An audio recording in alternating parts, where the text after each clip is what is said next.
പെട്ടെന്ന് ഞാനൊന്ന് മയങ്ങിപ്പോകുന്ന സമയത്ത് ഞാൻ എൻ്റെ പപ്പേനെ സ്വപ്നം കണ്ടു. പപ്പേനെ സ്വപ്നം കണ്ടെന്നിട്ട് പപ്പ വന്നിരുന്ന എൻ്റെ മുന്നിൽ വന്നിരുന്ന കരയുന്നതായിട്ടൊക്കെ സ്വപ്നം കണ്ടു.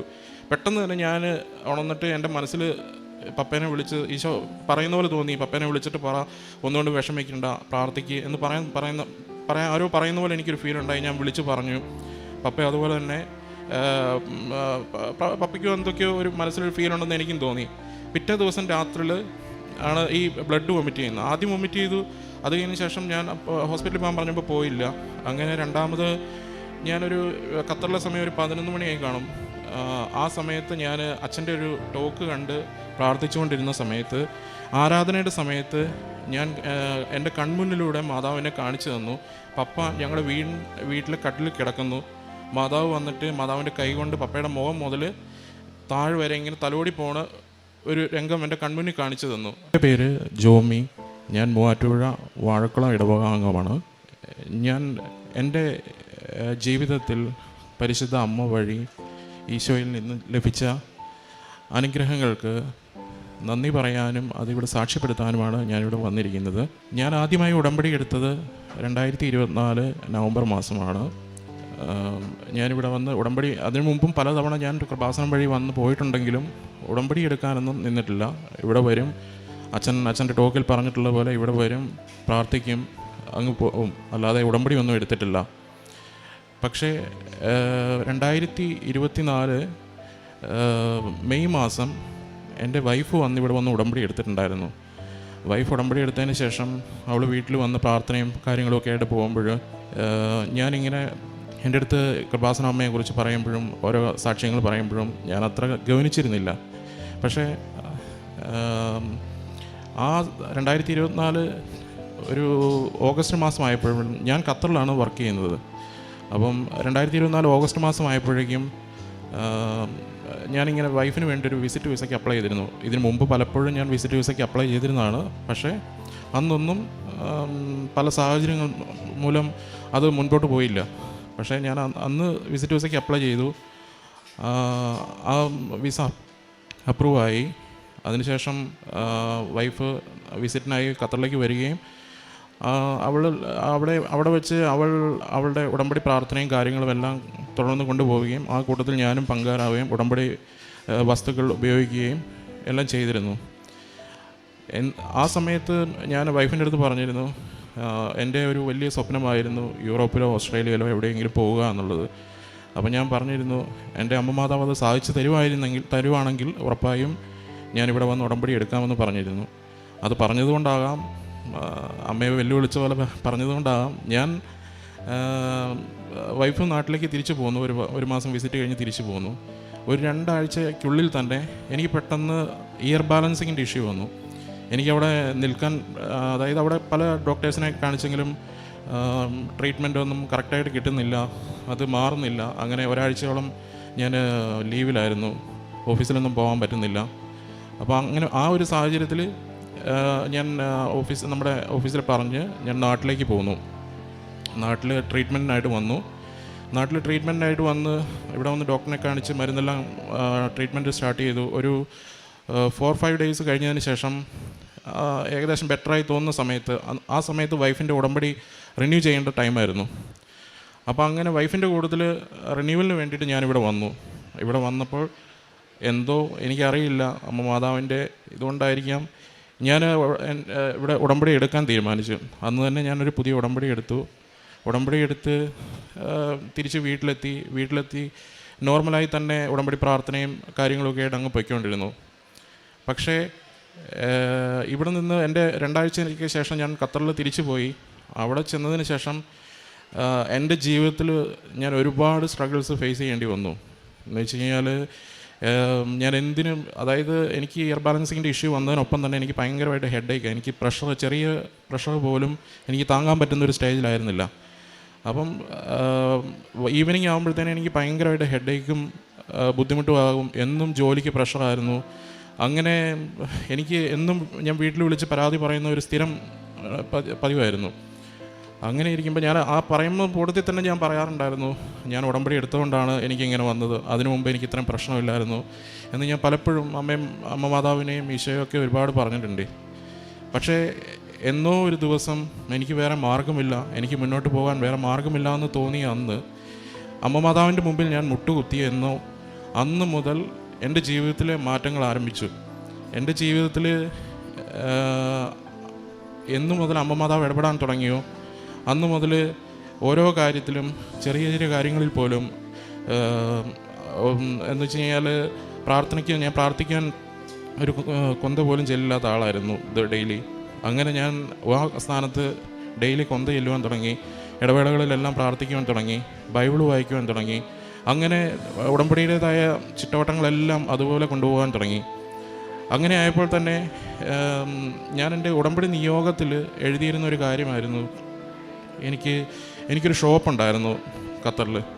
അത് സെയിൽ ചെയ്യാൻ വേണ്ടിയിട്ട് ഞാനൊരു 4 മാസമായിട്ട് അഡ്വർടൈസ്മെൻ്റ് ഇട്ടു. ആ ഖത്തറിലുള്ള സകല ആൾക്കാരും വന്ന ഷോപ്പ് കണ്ടിട്ടുണ്ട്. പക്ഷേ എനിക്കത് സെയിൽ ചെയ്യാൻ പറ്റുന്നില്ല. കാരണം അവർ കാണുന്നവരൊക്കെ ഒന്നും പറയുന്നില്ല, അങ്ങ് പോകുന്നു. ചിലർ പറയുന്ന വില നമ്മൾ ഊഹിച്ചതിനേക്കാൾ ഒത്തിരി താഴെയായി പോകുന്നു. അങ്ങനെ എനിക്ക് അത് സെയിൽ ചെയ്യാൻ പറ്റാത്തൊരു സ്റ്റേജിലായിരുന്നു. അങ്ങനെ ഇരിക്കെ ഞാൻ ഇവിടുന്ന് കൊണ്ടുപോയ ഉടമ്പടി ഉപ്പ്, അത് ഞാൻ കൊണ്ടുപോയിട്ട് ഷോപ്പിൽ അവിടെ എല്ലാ വെള്ളിയാഴ്ചകളിലുമാണ് കുർബാനയ്ക്ക് ശേഷം ഞാൻ നേരെ ഷോപ്പിൽ വരും. ഞാൻ ആ ഉപ്പ് വിശ്വാസ പ്രമാണം ചൊല്ലി ഞാൻ ഷോപ്പിൻ്റെ 4 മൂലകളിലും ഇടും. അതിനുശേഷം അങ്ങനെ ഒരാഴ്ച പോയി, 2ാമത്തെ വെള്ളിയാഴ്ച വന്നു. 3ാമത് ഡിസംബർ 25 ക്രിസ്മസിൻ്റെ അന്ന് പള്ളിയിൽ പോയിട്ട് ഞാൻ തിരിച്ചു വരുമ്പോൾ ഞാൻ വന്ന് ഷോപ്പിൽ വന്ന് ഇതുപോലെ 3ാമത്തെ പ്രാവശ്യം ഉപ്പിട്ട് പ്രാർത്ഥിച്ച് വിശ്വാസ പ്രമാണം ചൊല്ലി ഞാൻ പോയി. അതിനുശേഷം 29-ാം തീയതി ഡിസംബർ 29-ാം തീയതി എനിക്ക് വൈകിട്ടൊരു മെസ്സേജ് വരുക ഫേസ്ബുക്കിൽ. ഞാൻ പരസ്യം ഇട്ടിരുന്നത് കണ്ടിട്ട് ഒരാൾ എനിക്ക് മെസ്സേജ് അയച്ചു. അതായത് എനിക്ക് നിങ്ങൾ ഷോപ്പ് വിറ്റ് പോയോ എന്ന് ചോദിച്ചു. ഞാൻ പറഞ്ഞില്ല. അപ്പോൾ എനിക്ക് ആ ഷോപ്പ് വാങ്ങുവാൻ താല്പര്യമുണ്ട്, എനിക്ക് ഇന്ന് വാങ്ങാൻ പറ്റുമോ എന്ന് ചോദിച്ചു. ശരിക്കും ഖത്തറിലെ ഒരു ഇത് വെച്ചിട്ട് ഷോപ്പ് വാങ്ങുക എന്ന് പറഞ്ഞു കഴിഞ്ഞാൽ അത് കുറച്ച് പ്രൊസീജിയറുണ്ട്. പക്ഷേ ആൾ പെട്ടെന്ന് എൻ്റെ അടുത്ത് ഇങ്ങോട്ട് ചോദിക്കുക എനിക്ക് ഇന്ന് വാങ്ങാൻ പറ്റുമെന്ന്. ഇന്നും എൻ്റെ ഫേസ്ബുക്ക് മെസ്സഞ്ചറിൽ ആ ടോക്ക് ഇന്നും കിടപ്പുണ്ട്. അപ്പോൾ ഞാൻ പറഞ്ഞു നിങ്ങൾ വന്ന് നോക്കിയതിന് ശേഷം നമുക്ക് സംസാരിക്കാമെന്ന് പറഞ്ഞു. ആൾ അന്ന് വൈകിട്ട് എൻ്റെ വീട്ടിൽ ഞാൻ താമസിക്കുന്നിടത്ത് വരികയും എൻ്റെ അടുത്ത് വന്ന് സംസാരിച്ചു, ഷോപ്പ് വന്ന് കണ്ടു. പിറ്റേ ദിവസം രാവിലെ 10 മണിയായപ്പോൾ എൻ്റെ അക്കൗണ്ടിൽ ഞാൻ ചോദിച്ച പൈസ ക്രെഡിറ്റായി. അപ്പോൾ തന്നെ 30-ാം തീയതി ആണിത് നടക്കുന്നത്. 31-ാം തീയതി മുതൽ ഞാൻ ഷോപ്പ് പുള്ളിക്ക് ഹാൻഡ് ഓവർ ചെയ്യുകയും ചെയ്തു. അത് എൻ്റെ നിയോഗത്തിൽ വെച്ചിരുന്ന 1ാമത്തെ ഒരു കാര്യമായിരുന്നു. പിന്നീട് ബാക്കിയുള്ള ആത്മീയമായിട്ടാണെങ്കിലും എനിക്ക് ഒരുപാട് അനുഗ്രഹങ്ങൾ, പ്രത്യേകിച്ച് ഈശോയും മാതാവും ഒക്കെ ഒരുപാട് പ്രത്യക്ഷപ്പെട്ടിട്ടുണ്ട്. സ്വപ്നത്തിൽ ദർശനങ്ങളുണ്ടായിട്ടുണ്ട്, ദർശനങ്ങളിലൂടെ സംസാരിച്ചിട്ടുണ്ട്. ഞാൻ എൻ്റെ മുറിയിൽ എന്നും കൊന്തയെല്ലാം കയറുമ്പം എനിക്കൊരു ഫീൽ, ഞാൻ തനിച്ചായിരുന്നു താമസിച്ചിരുന്നത്, എനിക്കൊരു ഫീൽ ചെയ്യുന്നുണ്ടായിരുന്നു. എൻ്റെ അടുത്ത് ആരോ നിൽക്കുന്നതായിട്ട് ഫീൽ ചെയ്യുന്നു.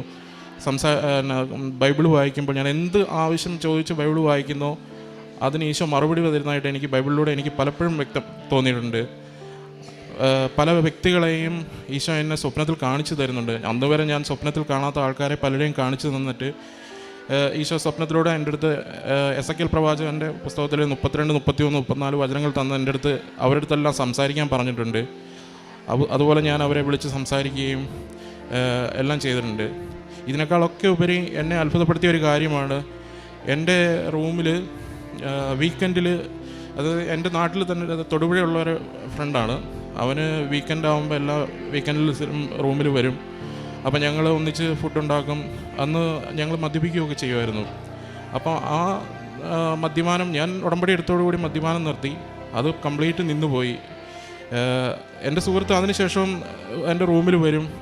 പുള്ളി തന്നെ വന്ന് മദ്യം കഴിക്കാറുണ്ടായിരുന്നു. പക്ഷേ എന്തെന്നറിയില്ല, പക്ഷെ ഞാൻ ഇരിക്കുന്ന സമയം, വെള്ളിയാഴ്ച ദിവസം ഇരിക്കുന്ന സമയത്തെല്ലാം ഞാൻ TV സാക്ഷ്യങ്ങൾ വെക്കാറുണ്ടായിരുന്നു. ആളിത് കാണാറുണ്ടായിരുന്നു. എപ്പോഴോ പുള്ളി ഓട്ടോമാറ്റിക്കായിട്ട് മാറുന്നതായിട്ട് ഞാൻ കണ്ടു. പുള്ളി സാക്ഷ്യങ്ങൾ കാണാൻ തുടങ്ങി, എൻ്റെ അടുത്ത് സാക്ഷ്യങ്ങൾ അയച്ചു കൊടുക്കാൻ പറയാൻ തുടങ്ങി, എൻ്റെ അടുത്ത് പ്രത്യക്ഷീകരണ പ്രാർത്ഥന അയച്ചു കൊടുക്കാൻ പറഞ്ഞു തുടങ്ങി. ഇതെല്ലാം ഞാൻ ഷെയർ ചെയ്യാൻ തുടങ്ങി. അങ്ങനെ ഒരു ദിവസം ഞാൻ നോക്കിയപ്പോൾ പുള്ളി എൻ്റെ അടുത്ത് പറഞ്ഞു, ഞാൻ മദ്യപാനം നിർത്തി. അതിനുശേഷം ഇന്ന് വരെ ആൾ കഴിച്ചിട്ടില്ല. ആ മദ്യപാനം നിർത്തി. ആൾ എൻ്റെ കൂട്ടത്തിൽ ഒരു ദിവസം ഞാൻ പുള്ളീനെ എൻ്റെ കൂട്ടത്തിൽ പള്ളിയിൽ വിളിച്ചു. അപ്പം ആൾ വെള്ളിയാഴ്ച ദിവസം എൻ്റെ കൂട്ടത്തിൽ വന്നു. അപ്പോൾ എൻ്റെ അടുത്ത് പറഞ്ഞു, പുള്ളിക്ക് അറിയത്തില്ലാത്തത് കൊണ്ട് തന്നെ പുള്ളി ഒരു അക്രൈസ്തവനായ ആളായിരുന്നു. അപ്പം കുർബാന അറിയത്തില്ലാത്തത് കൊണ്ട് തന്നെ പ്രസംഗത്തിന് സമയമായപ്പോൾ പുള്ളി എൻ്റെ അടുത്ത് പറഞ്ഞു ഞാൻ പൊയ്ക്കോട്ടെ എന്ന് ചോദിച്ചു. പുള്ളി പോയി. അന്ന് ഞാൻ വിശുദ്ധ കുർബാന സ്വീകരിക്കുമ്പോൾ ഞാൻ വിശുദ്ധ കുർബാന സ്വീകരിച്ച് വന്ന് മുട്ടുകുത്തി കഴിഞ്ഞപ്പോൾ എന്തോ ജീവനുള്ള വസ്തു എൻ്റെ നാക്കിലിരുന്ന് അനങ്ങുന്നതായിട്ട് എനിക്ക് നല്ലപോലെ ഫീൽ ചെയ്തു. അപ്പോൾ ഞാനത് പ്രാർത്ഥിച്ച് എന്നെ അങ്ങ് വല്ലാതെ വേർക്കാൻ തുടങ്ങി. ഇത് വല്ലാതെ അങ്ങ്, അതായത് ചെറിയ ജീവനുള്ള എന്തോ ഒരു വസ്തു നാക്കിലിരുന്ന് നല്ലപോലെ മിടിക്കുന്നതായിട്ട് എനിക്ക് ഫീൽ ചെയ്തു. അത് ഞാൻ അങ്ങനെ പേടിച്ച് വല്ലാതെ വേർത്തു. പെട്ടെന്ന് തന്നെ ഞാനത് വിഴുങ്ങി. അതിനുശേഷം ഞാൻ അവിടുന്ന് പുറത്തിറങ്ങി ഒരു 1.5 മണിക്കൂർ നേരത്തോളം എൻ്റെ നാക്ക് വട്ടത്തിൽ പൊള്ളിയ പോലൊരു ഫീലായിരുന്നു. പിന്നീട് അതിനുശേഷം ഞാനും എൻ്റെ സുഹൃത്തുക്കളെ കൂടി വീണ്ടും അതിനുശേഷം പിന്നീടുള്ള ആഴ്ചകളിലെല്ലാം ആൾ എൻ്റെ അടുത്ത് ഇങ്ങോട്ട് പറയാൻ തുടങ്ങി ഞാനും വരുന്നു വിശുദ്ധ കുർബാനയ്ക്ക് നിന്ന്. പിന്നീടുള്ള എല്ലാ വിശുദ്ധ കുർബാനയും അവൻ എൻ്റെ കൂട്ടത്തിൽ മുഴുവൻ കുർബാനയിലും പങ്കെടുക്കാറുണ്ടായിരുന്നു. അങ്ങനെ ഒരു ദിവസം ഞങ്ങൾ രണ്ടുപേരും പള്ളിയിൽ നിൽക്കുന്ന സമയത്ത് വിശുദ്ധ കുർബാനയ്ക്ക് തൊട്ട് മുന്നായി, കുർബാന സ്വീകരണത്തിന് തൊട്ട് മുന്നായി ഞങ്ങൾ പെട്ടെന്ന് തന്നെ ഒരു അത് പറഞ്ഞറിയിക്കാൻ പറ്റത്തില്ല, ഒരു മുല്ലപ്പൂവിൻ്റെ മണമാണോ അതോ എന്ത് സ്മെല്ലാണെന്ന് എനിക്കറിയില്ല, ഭയങ്കരമായിട്ടൊരു സുഗന്ധം മൂക്കിൽ നല്ല കട്ടയ്ക്ക് അടിച്ച പോലൊരു ഫീൽ ഉണ്ടായി. അപ്പോൾ പെട്ടെന്ന് തന്നെ ഞാൻ എൻ്റെ സുഹൃത്തിനടുത്ത് ചോദിച്ചു, ഇനിയിപ്പോൾ എനിക്ക് തോന്നിയാണെന്ന് അറിയാൻ വേണ്ടി ഞാൻ സുഹൃത്തിനോട് ചോദിച്ചപ്പോൾ സുഹൃത്ത് പറഞ്ഞു അവനും അതേ ഫീൽ ഉണ്ടായി. എന്നാൽ ഞങ്ങളുടെ ചുറ്റുവട്ടത്തുള്ള നിൽക്കുന്ന ഒരാൾക്കാരും അത് ശ്രദ്ധിക്കുന്നില്ല, മൈൻഡ് ചെയ്യുന്നില്ല, ഒന്നുമില്ല. അപ്പോൾ അങ്ങനെ നിന്നിക്കുന്ന സമയത്ത് ഞാൻ വിചാരിച്ചു നോർമലായിരിക്കും. പക്ഷേ ഞാൻ എത്രയോ നാളായി ആ പള്ളിയിൽ പോകുന്ന, ഇന്ന് വരെ അങ്ങനെ ഒരു സുഗന്ധം അവിടുന്ന് എനിക്ക് അനുഭവപ്പെട്ടിട്ടില്ല.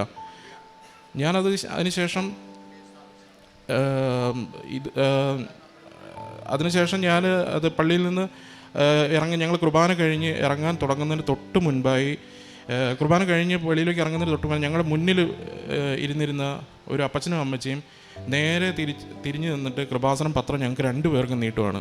ഞങ്ങളുടെ 2 പേരുടെയും കയ്യിലേക്ക് നീട്ടുവാണ്. ഇതിൽ കൂടുതൽ ഞാനതിൽ വിശ്വസിക്കാൻ എന്ത് വേണം? കാരണം ഞാൻ ആദ്യം അത് തോന്നിയതായി ഇരിക്കും എന്ന് വിചാരിച്ച് സുഗന്ധാഭിഷേകം മൈൻഡ് ചെയ്യാതിരുന്നതാണ്. അത് ഞങ്ങളുടെ കയ്യിലേക്ക് കൃപാസനം പത്രം തന്നപ്പം ഇന്ന് വരെ എനിക്ക് ആ പള്ളിയിൽ നിന്ന് കൃപാസനം പത്രം കിട്ടിയിട്ടില്ല. അങ്ങനെ ഒരുപാട് അനുഭവങ്ങൾ.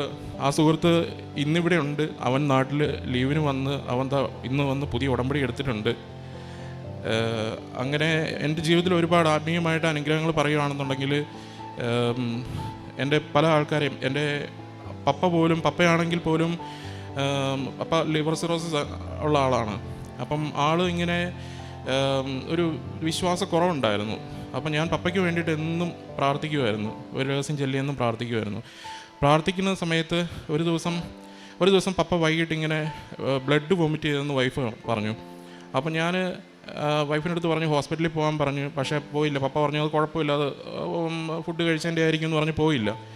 അന്ന് രാത്രി അതിൻ്റെ തലേ ദിവസം ഉച്ചയ്ക്ക് ഞാനിങ്ങനെ ഇരിക്കുമ്പോൾ ലഞ്ച് കഴിഞ്ഞിട്ടിരിക്കുന്ന സമയത്ത് പെട്ടെന്ന് ഞാനൊന്ന് മയങ്ങി പോകുന്ന സമയത്ത് ഞാൻ എൻ്റെ പപ്പേനെ സ്വപ്നം കണ്ടു. കണ്ടെന്നിട്ട് പപ്പ വന്നിരുന്ന എൻ്റെ മുന്നിൽ വന്നിരുന്ന കരയുന്നതായിട്ടൊക്കെ സ്വപ്നം കണ്ടു.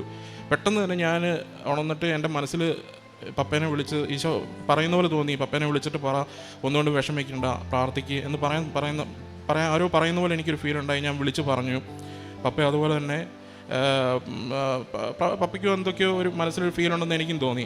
പിറ്റേ ദിവസം രാത്രിയിൽ ആണ് ഈ ബ്ലഡ് വൊമിറ്റ് ചെയ്യുന്നത്. ആദ്യം വൊമിറ്റ് ചെയ്തു. അത് കഴിഞ്ഞ ശേഷം ഞാൻ ഹോസ്പിറ്റലിൽ പോകാൻ പറഞ്ഞപ്പോൾ പോയില്ല. അങ്ങനെ രണ്ടാമത് ഞാനൊരു ഖത്തറിലെ സമയം ഒരു 11 മണിയായി കാണും. ആ സമയത്ത് ഞാൻ അച്ഛൻ്റെ ഒരു ടോക്ക് കണ്ട് പ്രാർത്ഥിച്ചുകൊണ്ടിരുന്ന സമയത്ത്, ആരാധനയുടെ സമയത്ത് ഞാൻ എൻ്റെ കൺമുന്നിലൂടെ മാതാവിനെ കാണിച്ചു തന്നു. പപ്പ ഞങ്ങളുടെ വീട്ടിലെ കട്ടിൽ കിടക്കുന്നു. മാതാവ് വന്നിട്ട് മാതാവിൻ്റെ കൈ കൊണ്ട് പപ്പയുടെ മുഖം മുതൽ താഴെ വരെ ഇങ്ങനെ തലോടി പോണ ഒരു രംഗം എൻ്റെ കൺമുന്നിൽ കാണിച്ചു തന്നു ആരാധന സമയത്ത്. അത് കഴിഞ്ഞ് ഞാൻ ആരാധന കഴിഞ്ഞ് ഞാൻ അങ്ങ് ഇരുന്ന് കഴിഞ്ഞപ്പോഴത്തേനും അപ്പം തന്നെ വീട്ടിൽ നിന്ന് കോള് വന്ന് പപ്പയും അമ്മയും വൈഫും എല്ലാവരും ഭയങ്കര കരച്ചിൽ, റൂമിനുള്ളിൽ മുഴുവൻ ബ്ലഡ്, ഭയങ്കര സീനായി. അപ്പോൾ ഇതെല്ലാം കൂടെ കണ്ടു കഴിയുമ്പോഴത്തേനും എനിക്കും ആവപ്പാടെ ടെൻഷനായി. അങ്ങനെ ഞാൻ പെട്ടെന്ന് തന്നെ അടുത്തുള്ള ആൾക്കാരെ വിളിച്ച് അവർ ആശുപത്രിയിൽ പോയ സമയത്ത് ഞാൻ വീണ്ടും മുട്ടുകുത്തി നിന്ന് ഈശോയോട് പ്രാർത്ഥിച്ചു, എന്തിനാണ് ഈശോയെ എന്നെ അങ്ങനെ കാണിച്ചു തന്ന്. പിന്നെ ഇതിങ്ങനെയൊക്കെ സംഭവിച്ചപ്പോൾ എനിക്കും വല്ലാതെ വിഷമമായി, പേടിയായി. ഞാൻ മുട്ടുകുത്തി എന്ന് ജപമാല ചെല്ലുന്ന സമയത്ത് ജപമാല ചെല്ലിയതിന് ശേഷം ഈശോ വീണ്ടും ബൈബിളിലൂടെ എൻ്റെ അടുത്ത് സംസാരിച്ച് എൻ്റെ പപ്പയ്ക്ക് ഒന്നും വരില്ല, ഒന്നും സംഭവിക്കില്ല എന്നുള്ളത് ഈശോ ബൈബിളിലൂടെ തന്നെ എന്നോട് സംസാരിച്ചു. അതിനുശേഷം ഞാൻ വീട്ടിൽ വിളിച്ച് പറഞ്ഞതുപോലെ തന്നെ ഒരാഴ്ച പപ്പ ഹോസ്പിറ്റലിൽ കിടന്നു. ഒരാഴ്ചയ്ക്ക് ശേഷം ഹോസ്പിറ്റലിൽ നിന്ന് റിക്കവറായ അന്ന് മുതൽ വൈഫ് എപ്പോഴും എൻ്റെ അടുത്ത് പറയാറുണ്ട്, പപ്പ തന്നെ ഇങ്ങോട്ട് പിള്ളേരുടെ അടുത്ത് പറയുന്നു പ്രാർത്ഥിക്കാൻ സമയമായി, പ്രാർത്ഥിക്കണം എല്ലാം. പപ്പയ്ക്ക് അങ്ങനെ ഒരു പ്രാർത്ഥനയോട് ദൈവത്തോട് കുറച്ചുകൂടെ കൂടുതലായിട്ട് അടുക്കുന്നതായി തോന്നി. പള്ളിയിൽ പോകുന്നത് ഡെയിലി പള്ളിയിൽ പോകാൻ തുടങ്ങി. അങ്ങനെ ഒരുപാട് വ്യത്യാസം എൻ്റെ വീട്ടിൽ തന്നെ കണ്ടു. അതുപോലെ തന്നെ ഒരുപാട് പേരെ ഇങ്ങനെ എൻ്റെ റിലേറ്റീവ്സിനെ ഒക്കെ എൻ്റെ സ്വപ്നത്തിൽ എൻ്റെ ഈശോ കൊണ്ട് കാണിച്ചു തന്നു. അതുപോലെ തന്നെ എന്നെ ഈ ബൈബിളിലൂടെ സംസാരിക്കാനും തുടങ്ങി. ഞാൻ മൈൻഡ് ചെയ്യുന്നില്ല എന്ന് കാണുമ്പോൾ പോലും ചെറിയ ചെറിയ കാര്യത്തിൽ പോലും ഈശോ എൻ്റെ അടുത്ത് റിപ്പീറ്റായിട്ട് എൻ്റെ അടുത്ത് സംസാരിക്കുന്നതായിട്ട് എനിക്ക് തോന്നി.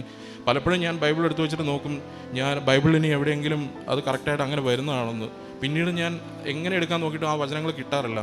പക്ഷേ എൻ്റെ അടുത്ത് അങ്ങനെ സംസാരിക്കുന്നതായിട്ട് എനിക്ക് ഫീൽ ചെയ്തു. അങ്ങനെ ഞാൻ എൻ്റെ റിലേറ്റീവ്സിൻ്റെ അടുത്തും ആരോടൊക്കെ ഞാൻ കൃപാസനത്തെക്കുറിച്ച് പറഞ്ഞു, കൃപാസനത്തെക്കുറിച്ച് സംസാരിച്ചോ, എനിക്ക് ഈശോ സംസാരിക്കാൻ കാണിച്ചു തന്ന ആൾക്കാരോടൊക്കെ സംസാരിച്ചു. അവർക്കെല്ലാം ജീവിതത്തിൽ ഓരോ അടയാളങ്ങൾ ഈശോ കാണിച്ചു കൊടുക്കുന്നതായിട്ട് എനിക്ക് മനസ്സിലായി. അത് പല രീതിയിൽ അസുഖങ്ങളായിട്ടും അല്ല മറ്റ് രീതികളിലൊക്കെ കാണിച്ചു കൊടുക്കുന്നത്. പക്ഷേ അവരൊക്കെ ഓട്ടോമാറ്റിക്കായിട്ട് അമ്മയെക്കുറിച്ച് കേൾക്കാനും അവരെല്ലാം എന്നോട് സംസാരിക്കാനുള്ള സാഹചര്യം ഈശോ എനിക്ക് ഉണ്ടാക്കി തന്നു. പിന്നെ അതിനുശേഷം ഞാൻ അങ്ങനെ ആ ഒരു സിറ്റുവേഷൻ നാട്ടിൽ വന്ന് ആ സമയത്ത് തന്നെ ഖത്തറിൽ ഞാൻ വർക്ക് ചെയ്തുകൊണ്ടിരുന്ന ഞാൻ പെട്ടെന്ന് തന്നെ ആ ഒരു ജോലിയുടെ പ്രഷർ നിമിത്തം ആ ഉടമ്പടിയിലായിരുന്ന സമയത്ത് തന്നെ ഞാൻ എൻ്റെ ജോലി ഞാൻ റിസൈൻ ചെയ്തു. അപ്പം എന്തിന് ഞാൻ അങ്ങനെ ചെയ്തു എന്ന് ചോദിച്ചാൽ എനിക്കിപ്പോഴും അറിയില്ല. പക്ഷേ ഞാൻ ആ ഉടമ്പടിയിലായിരുന്നതുകൊണ്ട് എനിക്കൊരു ധൈര്യമായിരുന്നു. അതിനുശേഷം ഒരു 3-4 മാസത്തോളം ഞാൻ അനുഭവിച്ച ടെൻഷൻ, വിഷമങ്ങളോ ഒരു കാര്യങ്ങളോ എന്നെ അഫക്റ്റ് ചെയ്യുന്നില്ല എന്നെനിക്ക് മനസ്സിലായി. കാരണം എൻ്റെ മനസ്സിൽ എപ്പോഴും ഒരു തോന്നൽ, സർവശക്തനായ എൻ്റെ ദൈവം എൻ്റെ കൂട്ടത്തിലുള്ളപ്പോൾ ഞാൻ എന്തിനു ഭയക്കണം എന്നുള്ളൊരു ചിന്തയായിരുന്നു എന്നുള്ളിൽ എപ്പോഴും. അങ്ങനെ ഞാൻ നാട്ടിൽ വന്ന് ഇവിടെ വന്ന് ഡെയിലി എൻ്റെ ഉടമ്പടി ആചാരങ്ങളെല്ലാം അതുപോലെ തന്നെ ഞാൻ കൊണ്ടുപോയി വിശുദ്ധ കുർബാനയിൽ എന്നും പങ്കെടുക്കും. വിശുദ്ധ കുർബാനയിൽ പങ്കെടുക്കുക എന്ന് പറഞ്ഞു കഴിഞ്ഞാൽ എനിക്ക് അറിയില്ല, എനിക്കിന്ന് അച്ഛൻ പറയുന്നത് പോലെ ഒരു ആർത്തിയാണ്. എനിക്ക് വിശുദ്ധ കുർബാനയ്ക്ക് പോകണമെന്നുള്ളൊരു ഭയങ്കര നമ്മൾ ഫുഡൊക്കെ നല്ല ഇഷ്ടമുള്ള ഫുഡ് കഴിക്കാൻ ഉള്ള ആർത്തി പോലെ എനിക്ക് വിശുദ്ധ കുർബാനയ്ക്ക് പോകണം. ആ ഒരു കുർബാന എന്ന് കേൾക്കുമ്പോൾ തന്നെ എനിക്ക് ആ കുർബാനയിൽ പങ്കെടുക്കാനും ഈശോയോട് പ്രാർത്ഥിക്കാനും അതൊരു പ്രത്യേക ഒരു അനുഗ്രഹം എനിക്ക് ഈശോ തന്നിട്ടുണ്ട്. അതുപോലെ തന്നെ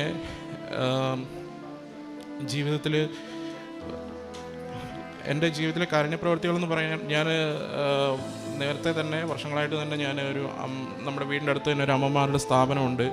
അവിടെ സ്ഥിരമായി ഞാൻ എല്ലാ മാസവും ഒരു വിഹിതം ഞാൻ അവർക്ക് വേണ്ടി സാധനങ്ങൾ മേടിച്ച് വീട്ടിലെത്തിച്ചു കൊണ്ട് കൊടുക്കും. അങ്ങനെ ചെയ്യാറുണ്ട്. പിന്നെ എന്നെക്കൊണ്ട് ചെയ്യാൻ പറ്റുന്ന എൻ്റെ മുന്നിൽ ആര് വന്ന് സഹായം ചോദിച്ചാലും ഞാൻ അവരെ ആരും തിരിച്ചു മുടക്കി വരാറില്ല. പ്രത്യേകിച്ച് ഉടമ്പടി എടുത്തതിന് ശേഷം ഞാൻ എല്ലാ രീതിയിലും കാരുണ്യപ്രവർത്തികൾ ചെയ്യാൻ പറ്റുന്ന രീതികളിലൊക്കെ എൻ്റെ ശാരീരികമായിട്ടും സാമ്പത്തികമായിട്ടും ഒക്കെ എന്നെക്കൊണ്ട് ചെയ്യാൻ പറ്റുന്ന രീതിയിൽ ഞാൻ സഹായിക്കാറുണ്ട്. പിന്നെ ഞാനൊരു ദിവസം ഞാൻ ആഴ്ചയിലെല്ലാം ഫാസ്റ്റിംഗ് എടുക്കുമ്പം ഞാൻ എന്ന് ഫാസ്റ്റിംഗ് എടുക്കുന്ന അതേ ദിവസം വൈകുന്നേരം ആയിക്കഴിയുമ്പോഴത്തേനും ഞാൻ ഒരു ദിവസത്തെ എൻ്റെ ഭക്ഷണത്തിൻ്റെ പൈസയ്ക്ക് ഞാൻ അവിടെയൊക്കെ ആണെന്നുണ്ടെങ്കിൽ മാളുകളിലൊക്കെ ചെന്ന് കഴിഞ്ഞാൽ വണ്ടികൾ വാഷ് ചെയ്യുന്നവരൊക്കെ ഉണ്ട്, അവർക്കൊക്കെ ഫുഡ് മേടിച്ച് കൊടുക്കാറുണ്ട്. അങ്ങനെ ഞാൻ എന്നെക്കൊണ്ട് ചെയ്യാൻ പറ്റുന്നതൊക്കെ കാരുണ്യപ്രവൃത്തികളൊക്കെ ചെയ്യാറുണ്ട്. അങ്ങനെ ഞാൻ നാട്ടിൽ വന്നതിന് ശേഷം ഞാൻ അവിടെ ഖത്തറിലായിരുന്നപ്പോൾ തന്നെ എനിക്കൊരു ഇൻ്റർവ്യൂവിന് പറഞ്ഞിരുന്നു, അർമേനിയ എന്ന് പറഞ്ഞ രാജ്യത്തേക്ക് ഒരു ഇൻ്റർവ്യൂവിന് പറഞ്ഞിരുന്നു. പക്ഷേ എന്തുകൊണ്ടാണെന്ന് അറിയില്ല, ആ സമയത്ത് അത് ഹോൾഡായിപ്പോയി. എനിക്ക് അവിടെ വെച്ച് തന്നെ അവർ ഇൻ്റർവ്യൂവും കാര്യങ്ങളും ഒന്നും പറഞ്ഞില്ല. അത് ഞാൻ ഇന്ന് വിശ്വസിക്കുന്നു അത് എൻ്റെ ഈശോയുടെ തീരുമാനമായിരുന്നു എന്നുള്ളത്. കാരണം ഞാൻ 2 മാസമായിട്ട് 2-2.5 മാസമായിട്ട് ഇപ്പോൾ നാട്ടിൽ തന്നെ ഉണ്ട്. ഞാനിവിടെ വന്ന് എൻ്റെ ഉടമ്പടി പുതുക്കി അതിനുശേഷം വീണ്ടും ഈശോ എന്നെ സ്വപ്നത്തിൽ കാണിച്ചിരുന്ന ഈ ആൾക്കാരെല്ലാം എൻ്റെ വീട്ടിൽ വരാനും അല്ലെങ്കിൽ ഞാൻ അവരുടെ ഫംഗ്ഷനുകളിൽ പരിപാടിയിൽ പങ്കെടുക്കുവാനും അവരോടൊക്കെ അമ്മയെപ്പറ്റി സംസാരിക്കുവാനും അങ്ങനെ ഒരുപാട് അനുഗ്രഹങ്ങൾ ഈശോ എനിക്ക് തന്നു. അങ്ങനെ ഇരിക്കുന്ന സമയത്താണ് കഴിഞ്ഞ ഏപ്രിൽ 29-ാം തീയതി ഞാൻ കുർബാന കഴിഞ്ഞതിന് ശേഷം മുട്ടുകുത്തി. അന്ന് എനിക്ക് വല്ലാതെ, കാരണം ജോബ് റെഡിയാകാത്തതിൻ്റെ ഒരു വിഷമം മനസ്സിലുണ്ടെങ്കിലും ഞാൻ അന്ന് ഈശോയോട് ചോദിച്ചു, ഈശോയെ എനിക്കെന്താണ് ജോബ് റെഡിയാകാത്തതെന്നുള്ള. ഞാൻ ആ വിശുദ്ധ കുർബാനയിൽ ശരിക്കും സമർപ്പിച്ച് പ്രാർത്ഥിച്ചു കഴിഞ്ഞ് ഞാൻ മുട്ടുകുത്തി കുരിശ് വരച്ച് എഴുന്നേൽക്കുന്ന സമയത്ത് 8 എന്ന് പറഞ്ഞൊരു നമ്പർ എനിക്ക് കാണിച്ചു തന്നു ഈശോ. അപ്പം ഞാനത് അന്ന് തന്നെ വീട്ടിൽ വന്നിട്ട് വൈഫിൻ്റെ അടുത്തും അമ്മയുടെ അടുത്തും പറഞ്ഞു, എനിക്ക് 8 എന്ന് പറഞ്ഞൊരു നമ്പർ കാണിച്ചു തന്നു, എന്താണെന്നറിയില്ല എന്ന് പറഞ്ഞു. അപ്പം ആ ആഴ്ചയിൽ തന്നെ ജോസഫ് അച്ഛൻ്റെ ധ്യാനമുണ്ട്, ഉടമ്പടി ധ്യാനത്തിൽ. അത് ഫസ്റ്റിലായിരുന്നു, ഒന്നാം തീയതി ആയിരുന്നതാണ് ഞാൻ ഓർക്കുന്നത്. ആ ധ്യാനത്തിൽ അച്ഛൻ പറയുന്നുണ്ടായിരുന്നു, ജോലിക്ക് വേണ്ടിയിട്ട് ശ്രമിക്കുന്ന മക്കൾക്ക് ഒരാഴ്ചയ്ക്കുള്ളിൽ 7 ദിവസത്തിനുള്ളിൽ ഈശോ ജോലി കൊടുക്കുന്നതായിട്ട് കാണിക്കുന്നു എന്ന് പറഞ്ഞു. എന്തായാലും ഞാനത് ഉറച്ച് വിശ്വസിച്ചു. 7-ാം തീയതി ആയപ്പോൾ എനിക്ക് അന്ന് അർമേനിയയ്ക്ക് പോകാമെന്ന് പറഞ്ഞിരുന്ന അവർ എന്നെ വീണ്ടും കോൺടാക്റ്റ് ചെയ്യുകയും 8-ാം തീയതിയിലേക്ക് എന്നെ ഇൻ്റർവ്യൂ സ്കെഡ്യൂൾ ചെയ്യുകയും ചെയ്തു. 8-ാം തീയതി ആ ഇൻ്റർവ്യൂ നടക്കുകയും 5 പേർ ഇൻ്റർവ്യൂവിൽ ചെയ്തതിൽ അതിൽ ഫസ്റ്റ് പാസ്സാകുകയും ഓഫർ ലെറ്റർ കിട്ടുകയും അങ്ങോട്ട് പോകാൻ വേണ്ടിയിട്ടുള്ള എല്ലാ കാര്യങ്ങളും റെഡിയാവുകയും ചെയ്തു. ഞാൻ ഈ വരുന്ന ആഴ്ച 23-ാം തീയതി അർമേനിയയ്ക്ക് പോവുകയാണ്. അതും ചെയ്തുകൊണ്ടിരുന്നതിനേക്കാൾ നല്ല രീതിയിൽ നല്ല സാലറിയും നല്ല കാര്യങ്ങളും ആയിട്ട് എനിക്ക് ഈശോ നല്ലൊരു ജോലിയാണ് തന്നത്. അതും എൻ്റെ നിയോഗത്തിൽ വെച്ചിരുന്നൊരു കാര്യമായിരുന്നു. പിന്നെ പ്രേക്ഷിത വേലയെന്ന് പറഞ്ഞു കഴിഞ്ഞാൽ ആദ്യമൊക്കെ ഇവിടെ വന്ന് പത്രം മേടിച്ചുകൊണ്ട് പോയെങ്കിലും പത്രം കൊടുക്കാനൊക്കെ ഒരു ചമ്മലായിരുന്നു. കാരണം ഒരാളുടെ അടുത്ത് ചെന്നിട്ട് പത്രം, കാരണം മിക്കവാറും പേരും പത്രം മേടിക്കില്ല. അങ്ങനെയൊക്കെ വരുമ്പോഴത്തേനും ഒരു വല്ലാത്തൊരു ബുദ്ധിമുട്ടായിരുന്നു, മാനസിക വിഷമമായിരുന്നു. പക്ഷേ ഞാൻ ഉടമ്പടി റിന്യൂ ചെയ്യുന്ന സമയത്ത് അമ്മ എൻ്റെ കൂടുതൽ വന്നു തുടങ്ങിയോ അന്ന് മുതൽ ഞാൻ ഉടമ്പടി റിന്യൂ ചെയ്തതിന് ശേഷം ഞാൻ പത്രം ഇതുപോലെ 3 കെട്ട് പത്രം മേടിച്ചുകൊണ്ട് പോയി. ഞാനത് കൊടുക്കാൻ വേണ്ടിയിട്ട് പല സ്ഥലങ്ങളിലും ചെന്നു. 2-3 പേരൊക്കെ എൻ്റെ അടുത്ത് വേണ്ടാന്ന് പറഞ്ഞു. കാരണം ഇത് കൊടുക്കുന്നതിന് മുമ്പ് എനിക്കൊരു ആഗ്രഹമായിരുന്നു, ഞാൻ കൊടുക്കുന്ന പത്രങ്ങൾ അത് അർഹിക്കുന്ന ആൾക്കാരുടെ കയ്യിൽ തന്നെ ചെല്ലണമെന്നും എനിക്ക് വലിയ ആഗ്രഹമായിരുന്നു. അപ്പോൾ അങ്ങനെ ഞാൻ പ്രാർത്ഥിച്ചിട്ട് പത്രം കൊടുക്കാൻ തുടങ്ങി. 2-3 ഷോപ്പിലൊക്കെ പോയി കണ്ട ആളുകൾക്ക് പത്രം കൊടുക്കാൻ നോക്കിയപ്പം അവരാരും വേണ്ടാന്ന് പറഞ്ഞു. അങ്ങനെ നിൽക്കുമ്പം ഒരു ദിവസം ഞാൻ വീണ്ടും ഇങ്ങനെ നിൽക്കുന്ന സമയത്ത്, ഞാൻ പ്രാർത്ഥിച്ചുകൊണ്ട് നിൽക്കുന്ന സമയത്ത് ഈശോ ഒരാളെ എനിക്ക് കാണിച്ചു തരുവാണ്. പൂന്തോട്ടത്തിൽ ഒരാൾ ഒരു ലേഡി നിന്ന് ഗാർഡനിങ് നടത്തിക്കൊണ്ടിരിക്കുന്നത്. അപ്പോൾ ഞാൻ പുള്ളിക്കാരിയുടെ അടുത്ത് കൊണ്ട് പത്രം കൊടുത്തു കഴിഞ്ഞാൽ പുള്ളിക്കാരി മേടിച്ചു. തൊട്ടടുത്ത് തന്നെ അടുത്ത കടകളിലൊക്കെ പോയി. പിന്നെ ഞാൻ കാണാൻ തുടങ്ങിയത് അച്ഛൻ ധ്യാനത്തിൽ പറയുന്നത് പോലെ എന്നെ കേൾക്കാൻ വേണ്ടി ഞാൻ പത്രം കൊടുക്കുമ്പോൾ എൻ്റെ അനുഭവങ്ങൾ പറഞ്ഞാണ് കൊടുക്കാറ്. പിന്നെ ഞാൻ കാണാൻ തുടങ്ങിയത് ഞാൻ ഈ ഷോപ്പിലുള്ള ആൾക്കാരെല്ലാം ഒത്തുകൂടുന്നതാണ്. അച്ഛൻ ധ്യാനത്തിൽ പറഞ്ഞ് ഞാൻ കേട്ടിട്ടുണ്ട്, നമ്മളെ പറയാൻ തുടങ്ങുമ്പം, നമ്മുടെ അനുഭവങ്ങൾ പറയാൻ തുടങ്ങുമ്പം ആൾക്കാർ നമ്മുടെ അടുത്തേക്ക് വന്ന് ഓരോ കാര്യങ്ങൾ ചോദിക്കാൻ തുടങ്ങുന്നു, എല്ലാവരും നമ്മളെ കേൾക്കാൻ തുടങ്ങുന്നു. അതെനിക്ക് വല്ലാത്തൊരു അനുഭവമായിരുന്നു. അതിനുശേഷം ഇന്ന് വരെ ഈശോയെക്കുറിച്ച് പറയുന്നതിനോ എൻ്റെ അനുഭവങ്ങളെക്കുറിച്ച് പറയുന്നതിനോ കൃപാസനത്തെക്കുറിച്ച് പറയുന്നതിനോ ഒരു മടിയും ഉണ്ടായിട്ടില്ല.